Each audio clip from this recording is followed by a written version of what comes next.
Billy Kidman's second match. Remember the first one? Dean Malenko ran out of the ring, lost, got pissed off. By the way, go ahead. Yeah. Hey, you go ahead. I was going to say something about my friend Dean Malenko, who you've misaligned Whoa. You have misrepresented and misaligned my relationship with the great Dean Malenko. Hey, buddy.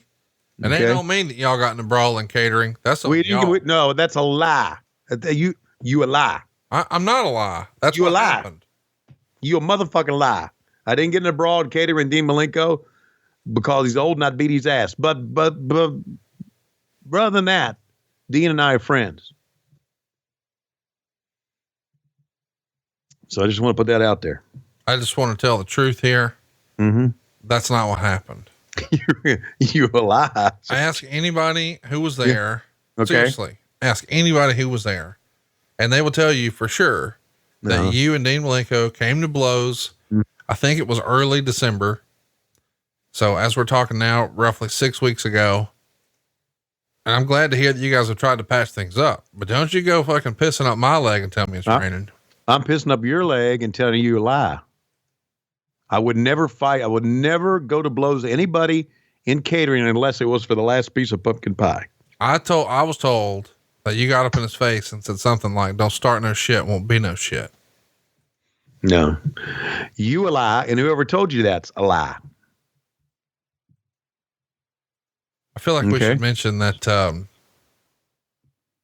two guys who thought they were a part of this big coup to jump from the WCW to the WWF were Shane Douglas and Conan, but both had histories in the WWF, and it wasn't exactly all that awesome. So that doesn't work out. So they didn't go. They didn't go. They didn't go. And they thought they were. And Meltzer would even say that some of the guys like Psychosis and Malenko and Guerrero probably need to think about going because they're going to be put into a situation perhaps like Kai and Tai, where there's great wrestlers, but because they're not the biggest guys, they just give them a sort of funny ha-ha throwaway act, not a meaningful role within the company. And Meltzer would say, for that matter, even Benoit isn't a sure thing for that very reason. Although it's hard to believe he couldn't run with The Rock, Helmsley, and or Austin very quickly for the angle to work. New Japan has shown so many times it's better to get that relatively quickly because a traditional slow build would negate this particular angle. The idea being that you got to throw him right into the deep water with the big dogs, or they won't perceive him as being at that level.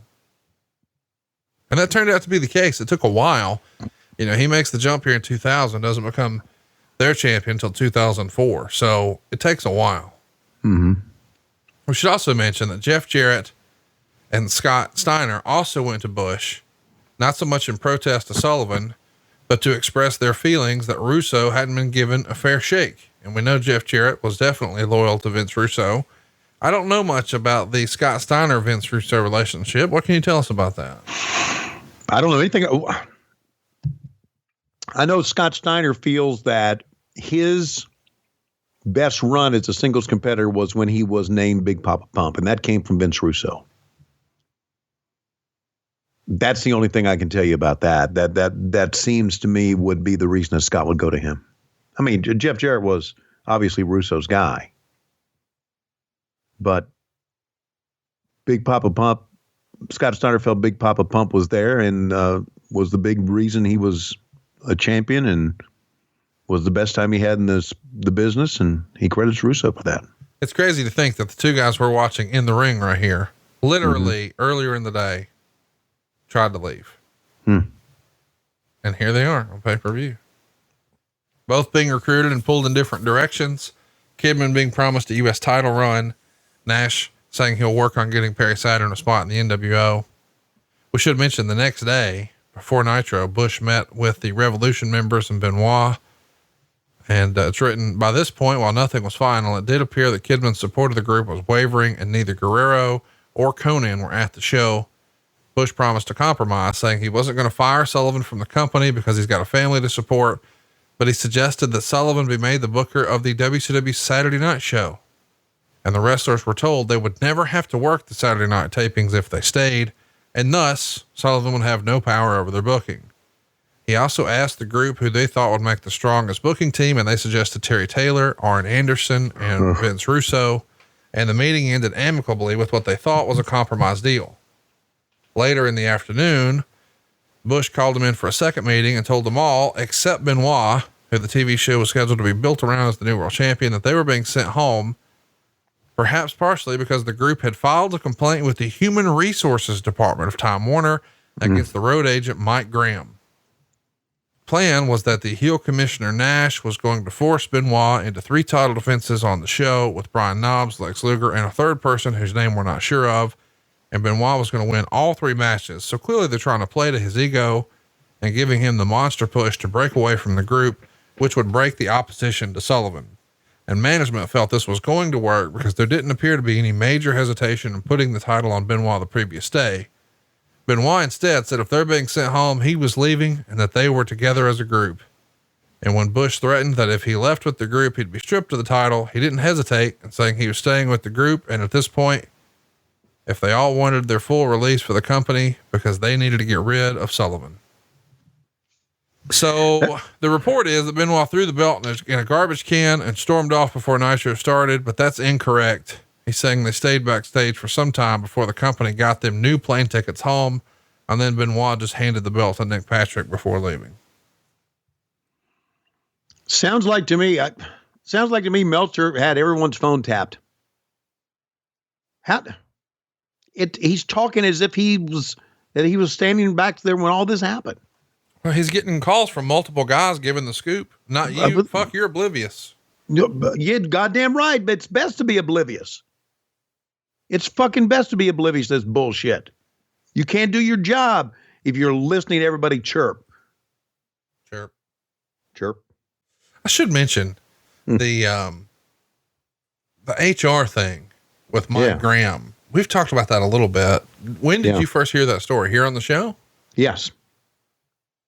Did. As you may remember, allegedly Mike Graham goes to Benoit and says something like, man, I'll tell you this, if the roles were reversed and I was Kevin, and I'm paraphrasing, but supposedly he said something like, if I was Kevin Sullivan and you stole my wife, I wouldn't put the belt on you. I'd put your fucking head on a stick.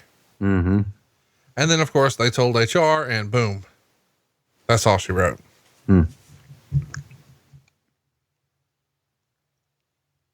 Yeah, but Mike got fired for the blacktop bully thing.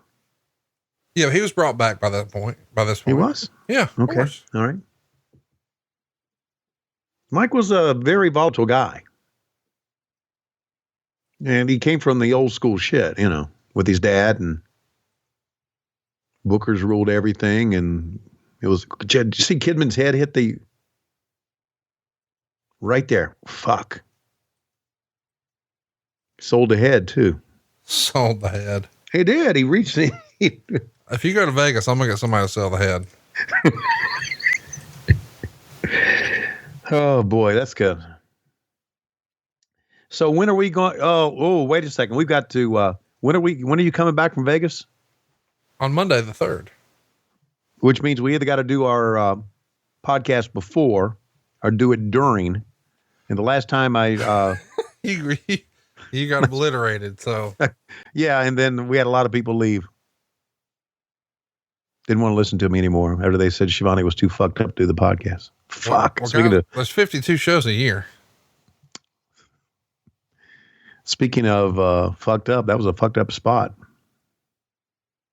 By the way, we should mention, we figured out something for Patreon. We're doing our big low-key Big Hog get-together weekend in April. Am I right? That's right. The last weekend in April. We sure are. Billy Kidman gets the win there. Mm-hmm. So mark your calendars if you haven't already. I guess it's April 24th, 25th, and 26th. Low-key Big Hog get-together here in Huntsville, Alabama. I can't believe you're coming back to Huntsville again. I thought I would have to travel, but I'm grateful.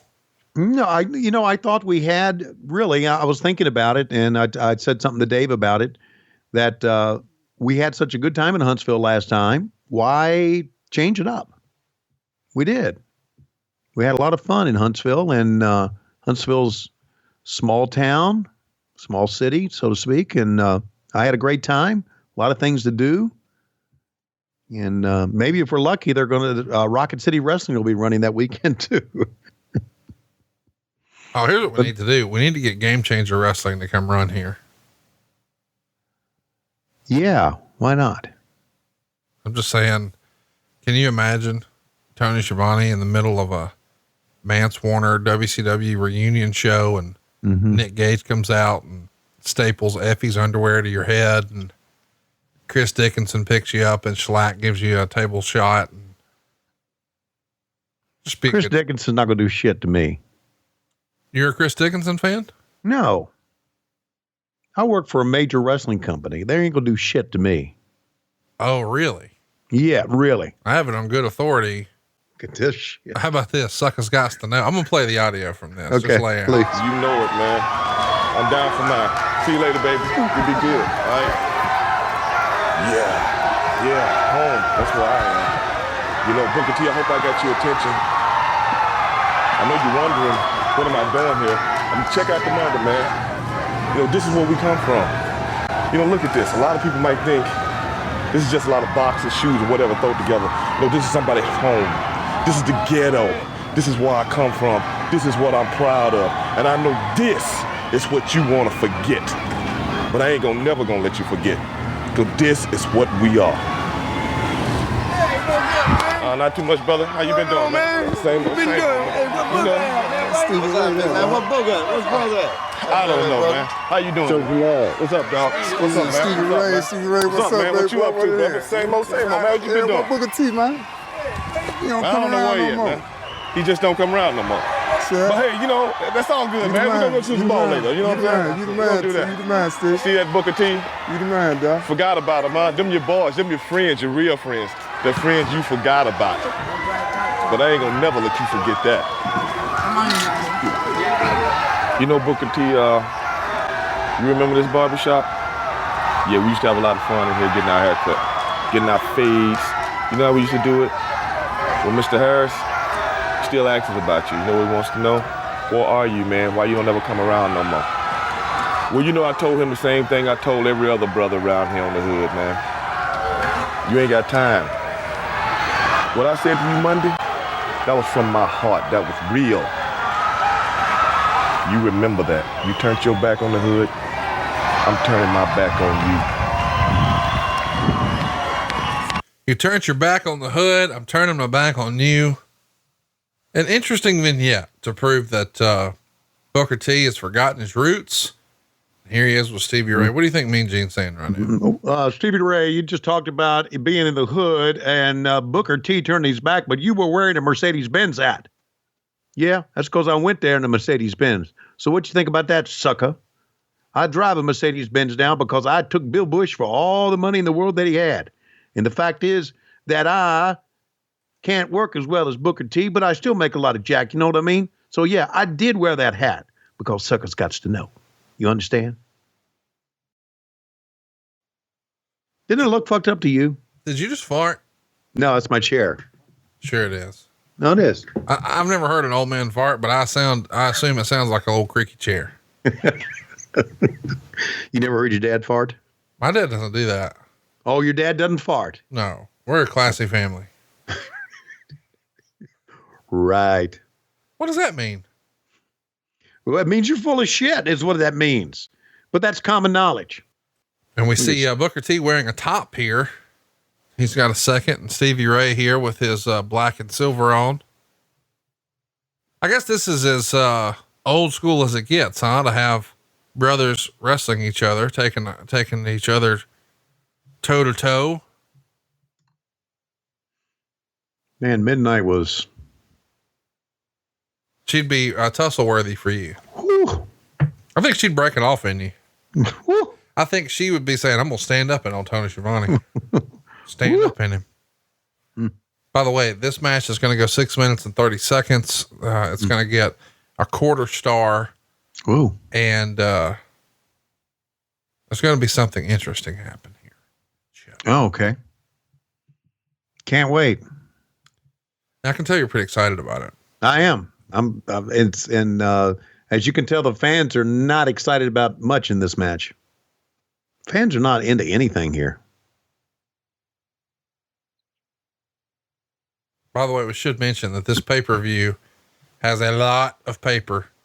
Meltzer would even describe it as heavy papering.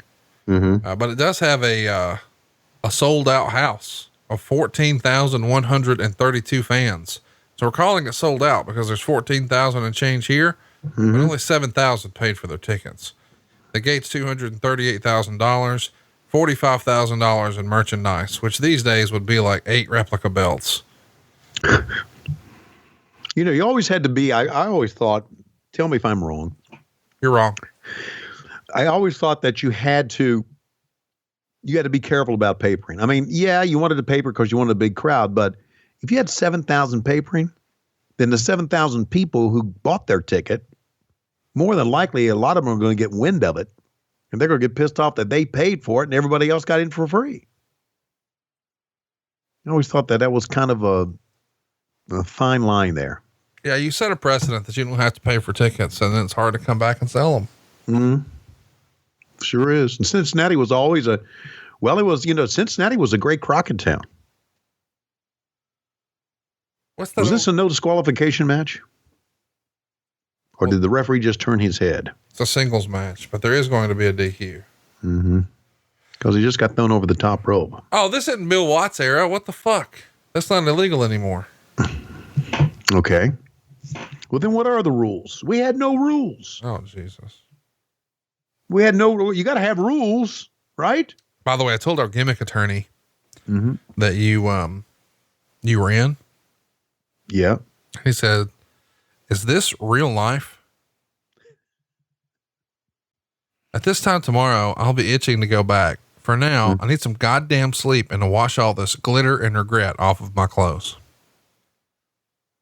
What? What? He wrote that? Yeah. He's returning from a trip to, Sin City himself this weekend. And, when I said, "Hey, we should go watch the Super Bowl," he was first in line. Right. I'm telling you, we got to get in that attorney racket. Boy, it's a racket. I'm just saying, he travels around wherever he wants to go and sponsor stuff. He's got a Louis Vuitton fanny pack. Oh, I'm sure he does. Like what is that? By the way, they call it a bum bag, which really tickled Cassio. Like, yeah, you're a bum, but you can afford this $1,500 backpack. Like, no, that's in Europe. That's your bum. And they think you're supposed to wear it on the back. Never mind. But of course, Dawkins is all fired up. He can't wait to show you his Louis Vuitton fanny pack. You going to get one? No, shit, no. You could piss away money better than that. Well, how are you going to do it? How are you going to piss away money out there? Me? Yeah. Just buying drugs or whatever. No, I'm not going to buy drugs. You shouldn't. Drugs are bad. Okay. They are. As a matter of fact, if I'm with you, I usually don't buy anything.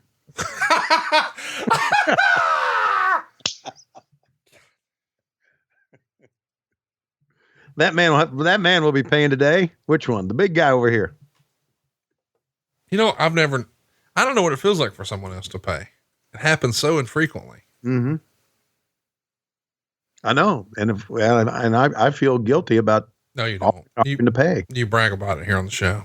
I feel good if I offer to pay, I'd feel bad about it because I know you want to. And I don't want to make you feel bad.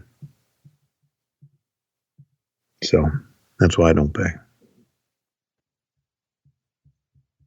And you and Dawkins, shit, we're covered for a whole week if we want to be. And that dumbass Cassio ain't gonna pay for shit. And I doubt if Corey Ryan Foster makes plenty of money, he's not gonna pay for shit either. I don't know if you're allowed to talk about this or not, but it finally came out over the weekend that Brian Cage had signed with All Elite Wrestling. You have a comment on that?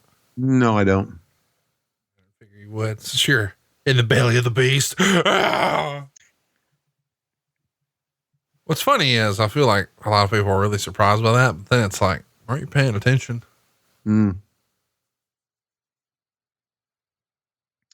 Well, it's Hey, what'd you think of, since you don't want to talk about AEW, and I get that, what'd you think about it coming out that Marty Scurll is now re-signed with Ring of Honor and is the booker of Ring of Honor? that's probably the only way they could keep him, wouldn't it? Give him the book. I'm just saying. That would be my feeling. Wouldn't that be, here's the thing, wouldn't that be a great gig? Let's run this past you. You're going to work 40 days a year. Mm-hmm. You're going to make a lot of money. And oh, by the way, you get to decide what you do. Mm-hmm. Fucking sign me up. Yeah, that'd be good. Good for him. Calling his own shots, baby. That's it. And of course, as we know in pro wrestling, bookers have no heat.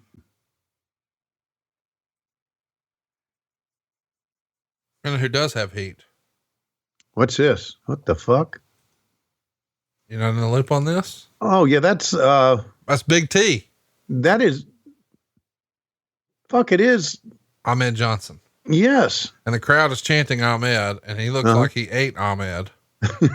They're calling him Big T here. He's from their past.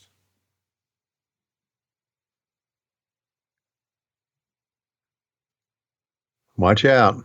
Tony Norris, by the way. Is Tony Norris? Yeah. His real name.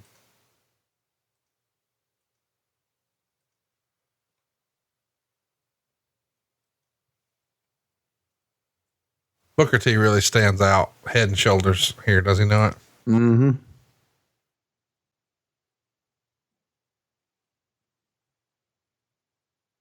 So this match only got like 1.5 stars. Did anything get any good ratings at all on this? Nope. By the way, he's cut by April. Who Ahmed is? Yeah, he's out of here. April. This gets a 1/4 star. Next up, got a 1-star match, then a 3 1/4 star match, then a 3/4 of a star, then a 2.5 star, and then a 2 3/4 star. So I'm looking forward to a 3 1/4 star match. I don't think you are. They may have to stand. That probably stands out on this one. I think what you're looking forward to is the next one. It's Tank Abbott and Jerry Flynn. Well, what's wrong with that? Hey, so Tony, nothing. It'll be great. It'll be great. When was the last time you took a Benadryl? I can't remember the last time I took a Benadryl. Why? Well, I got a haircut this past week and felt a little itchy after, and I told the wife, she took a look and she said, "Oh, you do have like some bumps on your neck. That's weird. Maybe she used something different at the lady who cuts my hair." I'm like, I don't know. I took a Benadryl, dude. That little pill knocked my big ass out, son. Yeah. Drowsy ain't the word. I slept like the dead. Yep. Like, I don't think I need Tylenol PM ever again. Not that I'm a regular user, but sometimes if it's like, oh, I can't sleep, I'm sick, I'm just going to take a Benadryl. Holy shit, man. You should try giving one of those to Lois. Just see what you can get away with. Now, if you hadn't had a Benadryl before, it'll take care of you. It is it's quite. You ever tried ZQuil? No. Okay. I tried some ZQuil last weekend. Yeah. I couldn't get up. Like your penis? No, couldn't get up out of bed. Oh. So it paralyzed you. Yeah, ZQuil was like melatonin and lavender and something else. There was no drugs in it, but no, well, I guess melatonin's a drug, but they said you won't feel drowsy in the morning. They were right. I didn't feel anything in the morning. It wasn't until the afternoon when I finally got out of bed. ZQuil with melatonin. Yikes. New World Order and the Crow, Thunder Russo, Arquette Champ, Vinnie Mac, simulcast. Tony's back with Conrad, not your classy podcast. Watch along, try not to laugh. Lowest rules, cat back. This wasn't the initial plan. Tom Zigg's a good-looking man. Klondike Bill, make a chant. Tommy, you come over here.